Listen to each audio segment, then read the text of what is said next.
Welcome to my YouTube channel. तो अपनी revision class को कंटिन्यू करते हैं। लास्ट क्लास में हमने SN1 एंड SN2 को डिस्कस किया था। तो आज हम नेक्स्ट टॉपिक जो है हमारा वो क्या डिस्कस करने वाले हैं। आज हम एलिमिनेशन रिएक्शन को डिस्कस करने वाले हैं, जिसमें दो मेजर रिएक्शन लेने वाले हैं। One is E1 and second is E2 reaction. तो स्टार्ट करते हैं हमारे लेक्चर को। वैसे ही हम दो पार्ट बना लेते हैं, E1 and E2। E1 stands for unimolecular elimination reaction, clear? And E2 stands for, E2 क्या हो जाएगा? बाईमोलिक्यूलर। क्या हो जाएगा? बाईमोलिक्यूलर एलिमिनेशन रिएक्शन, क्लियर? अब हम इसके पॉइंट्स को ले लेते हैं। तो नंबर 1 पॉइंट, हम इसके स्टेप्स को डिस्कस करते हैं। द स्टेप्स इज, ये मैंने लिया कंपाउंड HH, कुछ ऐसा यहाँ पे लगाया मैंने लीविंग ग्रुप, और एक जनरल सा एग्जांपल ले लेते हैं अपन। तो यूनिमोलिक्यूलर रिएक्शन में क्या होगा, सबसे पहले स्लो स्टेप आएगा रिएक्शन का, और स्लो स्टेप में क्या होगा, लीविंग ग्रुप जो है वो सिस्टम से क्या हो जाएगा, रिमूव हो जाएगा, और क्या फॉर्म करेगा, कार्बोकेटाइन जो है वो इस रिएक्शन में फॉर्म होगा। सिमिलर टू SN1 रिएक्शन, ये हमारे रिएक्शन का क्या हो जाएगा, इंटरमीडिएट हो जाएगा। इंटरमीडिएट जब भी कार्बोकेटाइन होगा तो रीअरेंजमेंट पॉसिबल है। उसके बाद जो बेस है वो रिएक्ट करेगा। तो बेस क्या करता है, जो पॉजिटिव चार्ज है उसके पास वाले कार्बन की हाइड्रोजन को क्या करता है, रिमूव करता है, बॉन्ड के इलेक्ट्रॉन को इधर की तरफ ट्रांसफर करेगा, और हमें कुछ ऐसी एल्कीन हमें मिल जाएगी। क्लियर? तो ये हमारा क्या हो गया, इस रिएक्शन का प्रोडक्ट हमें मिल गया। क्लियर? तो यहाँ पे बात करते हैं हम E2 रिएक्शन की स्टेप्स की। तो E2 रिएक्शन में क्या होगा, ये R, ये H मैंने सिमिलर एग्जांपल ले लिया। यहाँ पे लीविंग ग्रुप, ये R group.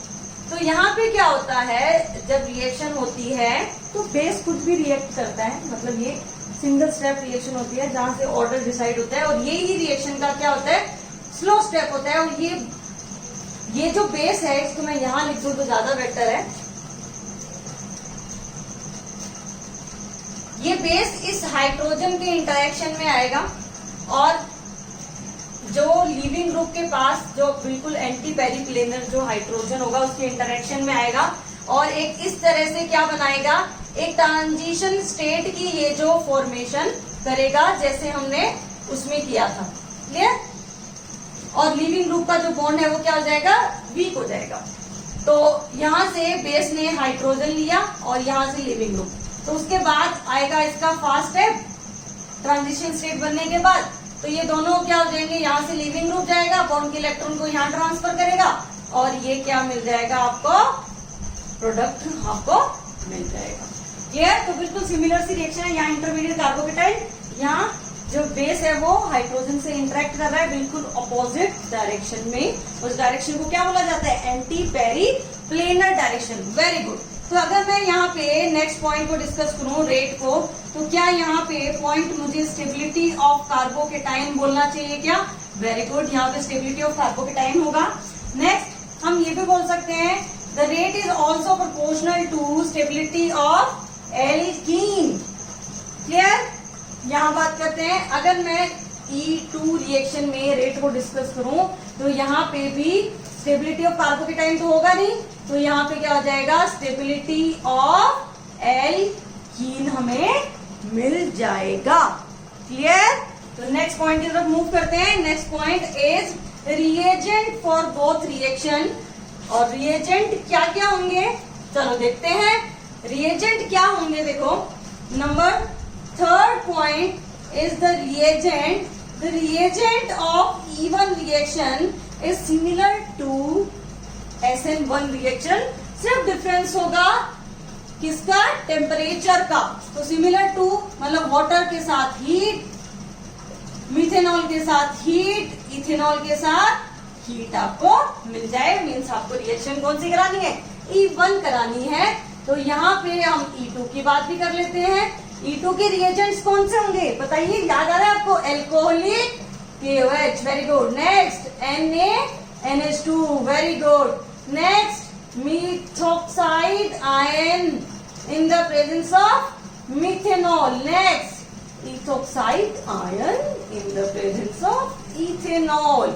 Next tertiary butoxide ion in the presence of tertiary butyl alcohol. Clear?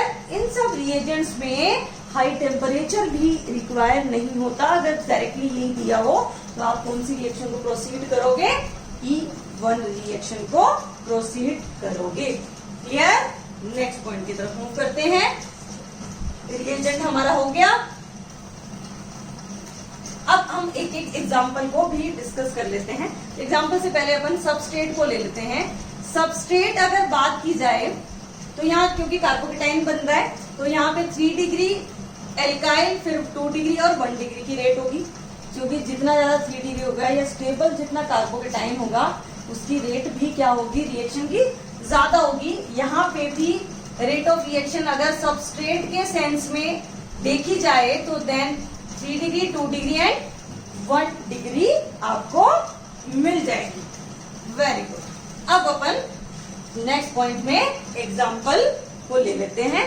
तो एग्जाम्पल देखो क्या होता है, एक बहुत ही इंपॉर्टेंट आपको रिएक्शन बताने वाली हूँ। E1 का example, dehydration of alcohol in the presence of acid. Strong acid के प्रेजेंस में जब भी एल्कोहल का क्या होगा?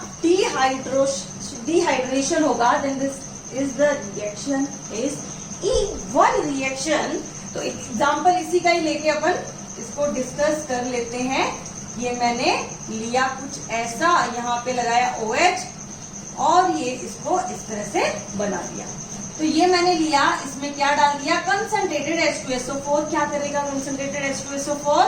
H2SO4 H+ किसको देगा? ऑक्सीजन के लोन पेयर को देगा। तो जैसे लोन पेयर को देगा तो कुछ ऐसा आपको मिल जाएगा। उसके बाद लीविंग ग्रुप को आउट, क्या बना? कार्बोकेटाइन बना, और कार्बोकेटाइन बनके फिर HSO4- किसकी तरह एक्ट करेगा? बेस की तरह एक्ट करेगा, और ये अपना मेजर जो प्रोडक्ट है वो कुछ इस टाइप से बना देगा। क्लियर? ये क्या बन गया? इसका मेजर प्रोडक्ट बन गया। क्लियर? अगर मैं बात करूं किसकी? E2 रिएक्शन की, तो देखो E2 रिएक्शन में क्या होने वाला है, मैं आपको एग्जांपल एक बताती हूँ। डिहाइड्रोहेलोजिनेशन रिएक्शन का एक एग्जांपल लेके आपको मैं क्लियर करती हूँ।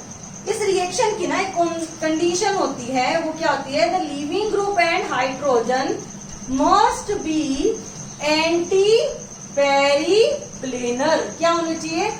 जो लिविंग ग्रुप और हाइड्रोजन है वो क्या मिलनी चाहिए? एंटी पेरीप्लेनर आपको मिलनी चाहिए, तभी रिएक्शन होगी।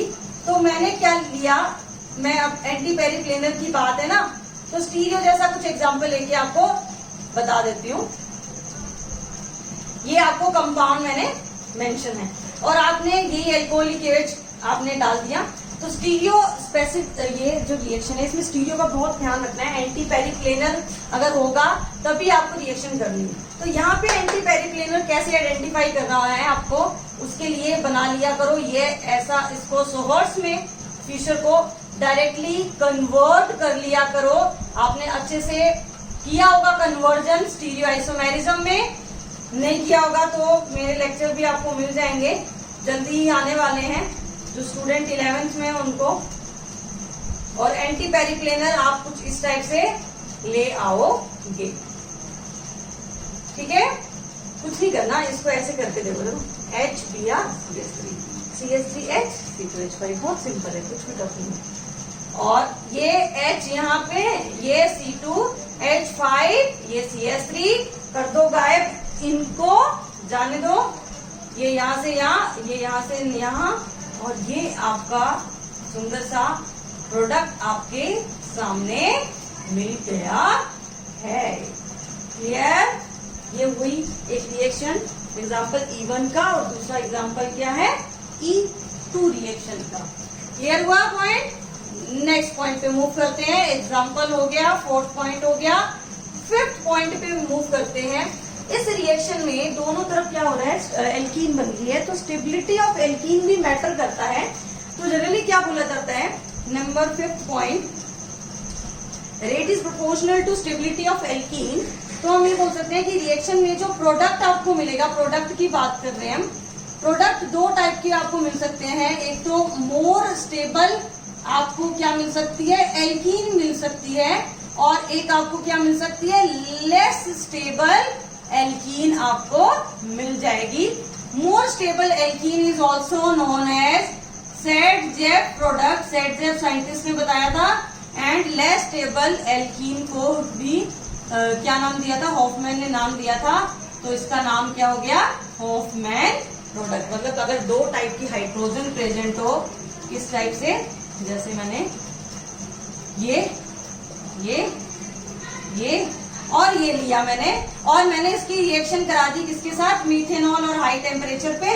तो ये जब लीविंग ग्रुप जाएगा तो ये यहाँ से भी हाइड्रोजन ले सकता है, और इस मिथाइल के हाइड्रोजन को भी ले सकता है। तो इस रिएक्शन का प्रोडक्ट मैं आपको डायरेक्ट दिखाती हूँ कैसा कुछ दिखना चाहिए। मुझे ऐसा लग रहा है कि मैं अगर स्टीरियो ऐसे बना दी, मैंने स्टीरियो भी ना बनो तो भी सही है।